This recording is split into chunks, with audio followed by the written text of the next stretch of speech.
I wonder why they've come, maybe to try to restrain him again. Perhaps throughout these ordeals, his growing ministry and preaching successes, that they've been concerned for his safety or his sanity amid so much intense emotional pressure rising up around him. Maybe that's why they went out to restrain him earlier, and maybe that's why they've come now to warn him, to try to talk some sense into him so he doesn't get himself in trouble or hurt or worse. So standing outside of this house, they send for Jesus, they call for him. And those sitting inside of the house, gathered around him, they tell Jesus, your mother and your brothers and your sisters are outside asking for you.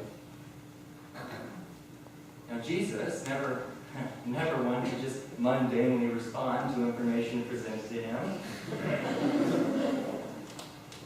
sort of returns the comment with a question, typical. No doubt trying to turn this into some sort of lesson.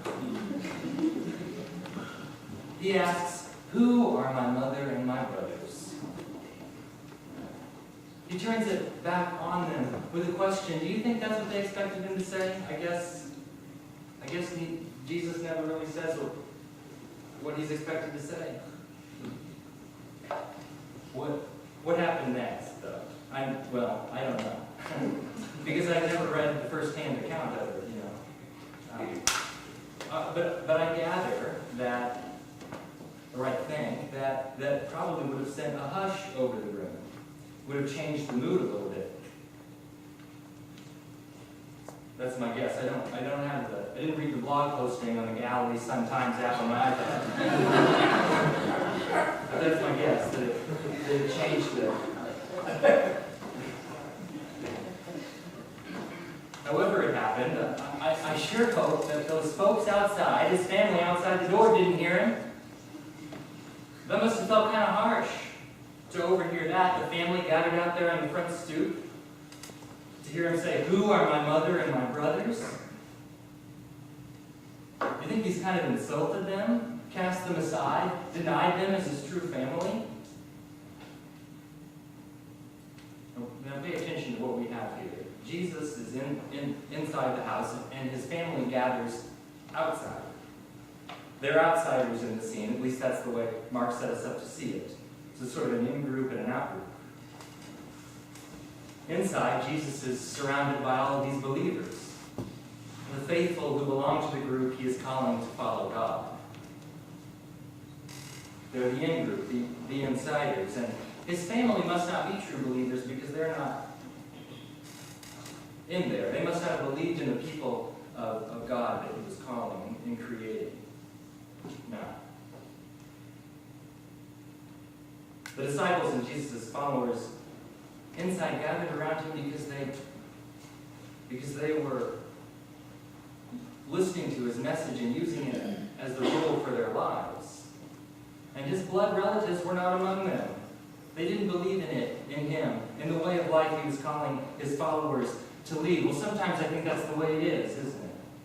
I see it here on this campus. I see it in other places in my life, that the people closest to us don't see us how we want to be seen.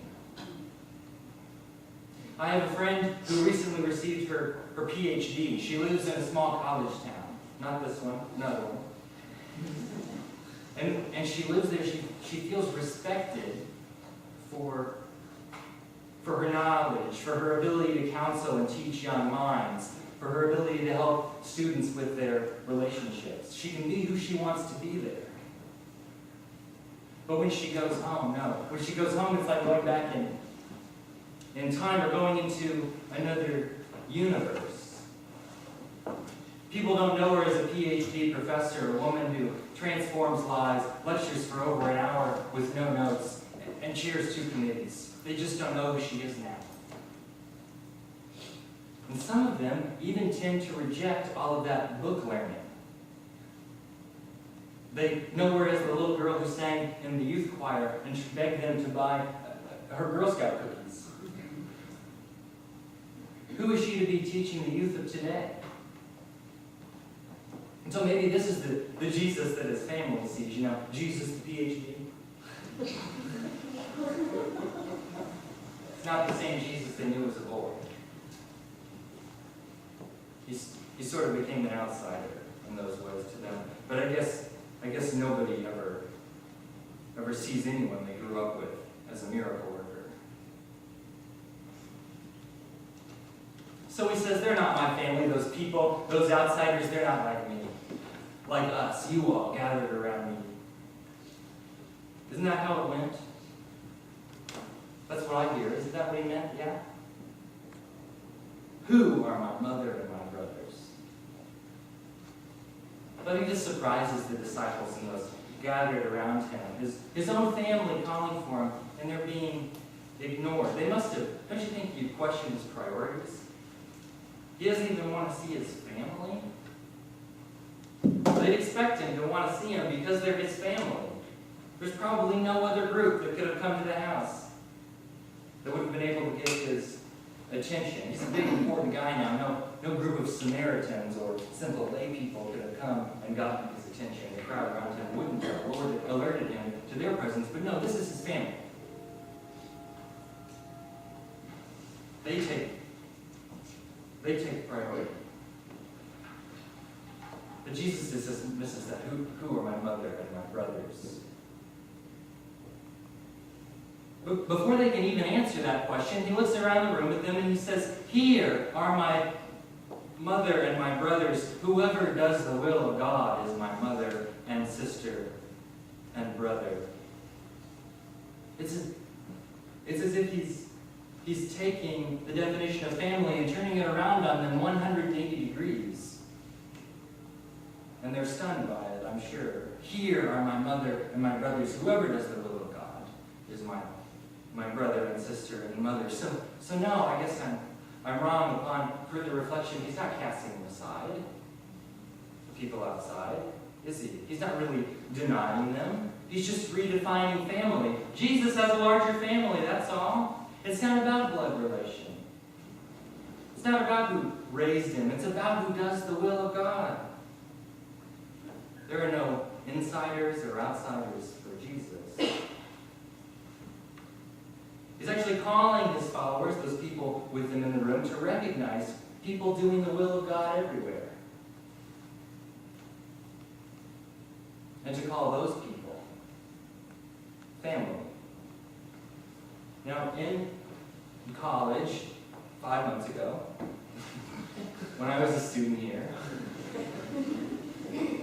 a student of speech, a student of liberal arts, as we all are, it was hammered into me over and over and over again that it's important to the development of any argument to have a strong thesis. No? And then once you have it, you have to stick to it. And you have to find materials that will support it and help you say the same thesis multiple times in a variety of ways. In oral communication, it's particularly important because you can't go back and reread.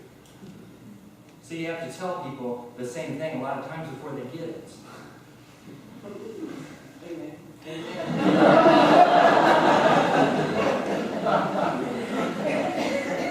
Bless you for allowing me to participate.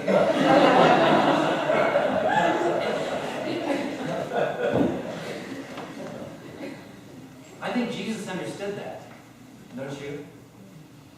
Yes, I'm sure Jesus understood this because he tells us this very thing quite a bit. Anyone can be family. Like the day he entered Jericho, there was a man named Zacchaeus there. He was a chief tax collector, and he was very rich. And Zacchaeus really wanted to see Jesus. He was really curious about him. He just wasn't sure. So he went down to the main street where Jesus was going to walk into town and to see him. And when he got there, he couldn't because the crowd was so immense and Zacchaeus was so short.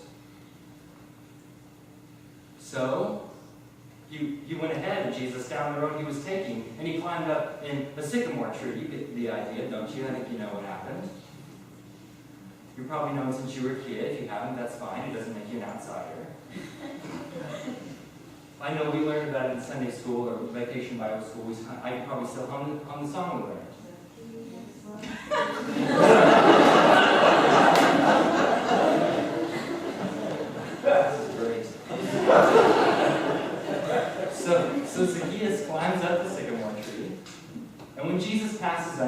he looks up in it, and he says, "Zacchaeus, hurry and come down, for I must stay at your house today."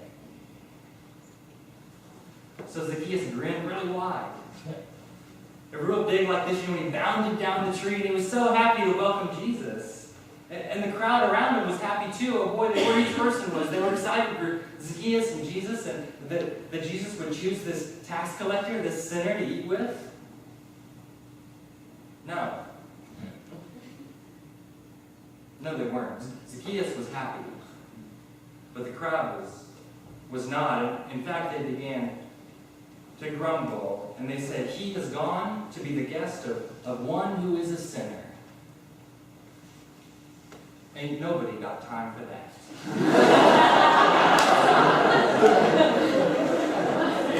That was hard for me to translate from Greek.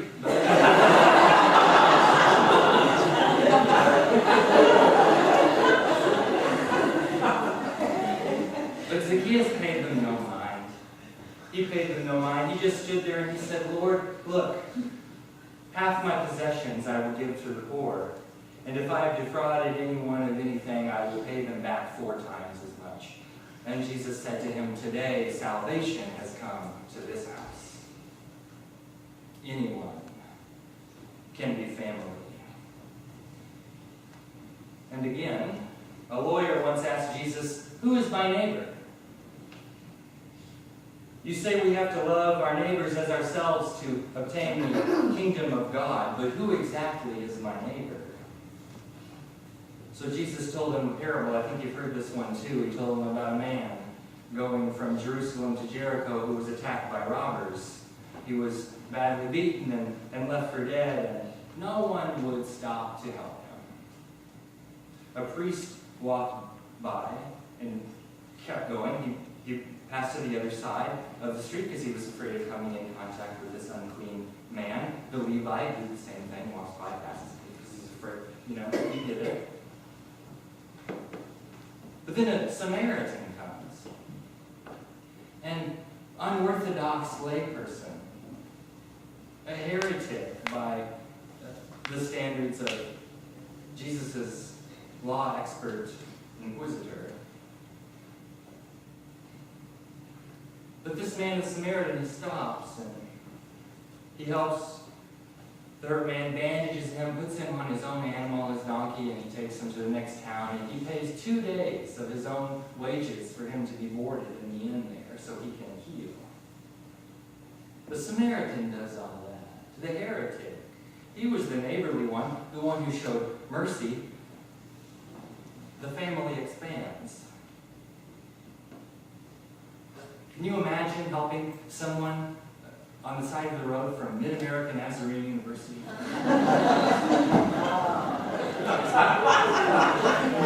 Can you imagine helping an Oakland Raider fan? I said the Mid-America thing is private. He didn't like this one. Anyone can be family. And again, with the woman that Jesus meets at the well, anyone can be family. And again, when Jesus dines with Simon the Pharisee, anyone can be family. Jesus gets it.